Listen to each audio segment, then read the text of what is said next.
César pour Renaissance, le groupe Renaissance. Merci Madame la Présidente. Finalement, le débat que nous avons eu aujourd'hui sur cette proposition de loi qui pourtant portait, je l'ai dit tout à l'heure, sur un sujet extrêmement important, à savoir comment est-ce que les Français vont pouvoir aller faire leurs courses et pouvoir s'alimenter de bonne manière. Vous avez préféré aller sur du populiste. Et vous l'avez remarqué, vous n'êtes pas les meilleurs populistes parce que vous avez dû recruter un groupe qui est meilleur que vous sur ce sujet.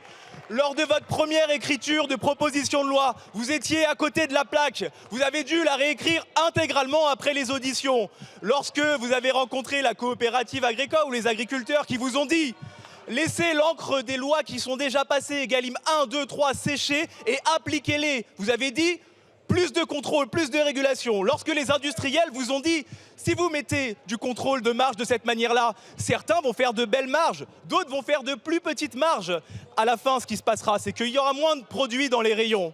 Qu'est-ce que vous avez compris? Plus de contrôle et plus d'administration. Lorsque vous avez rencontré les raffineurs, ces raffineurs qui vous ont dit mais finalement, on a déjà vu des contrôles sur nos raffineries. Si vous les contrôlez, les marges, et que vous ne nous laissez pas les faire, mais simplement on les fermera et on ira le faire ailleurs. Qu'est-ce que vous avez répondu? Contrôle, administration. Et finalement, après cette deuxième écriture de proposition de loi, tout a été balayé en commission pour maintenir une disposition qui était pourtant intéressante, celle de donner les moyens à l'Observatoire du prix et des marges de faire un contrôle et plus de transparence sur ce qu'il se passe pour nettoyer les industriels qui, eux, ne font pas d'abus, nos industriels françaises, qui ne font pas d'abus sur leurs marges et mettre le doigt là où il y a un problème. Eh bien ça, vous n'en avez pas voulu. Alors, moi, ce que je vous dis, quand on arrive dans cette assemblée, vous ne l'assumez pas, mais notre collègue du Rassemblement national n'a eu de cesse de vous le dire. Vous avez repris l'ensemble de ces amendements pour réécrire votre proposition de loi. Vous avez eu besoin du groupe du Rassemblement national pour améliorer votre texte populiste.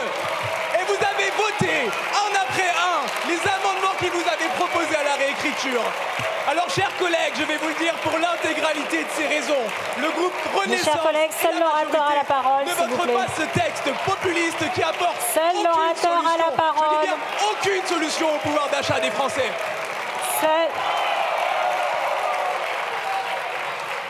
La parole est à Monsieur De Fournas pour le groupe Rassemblement national.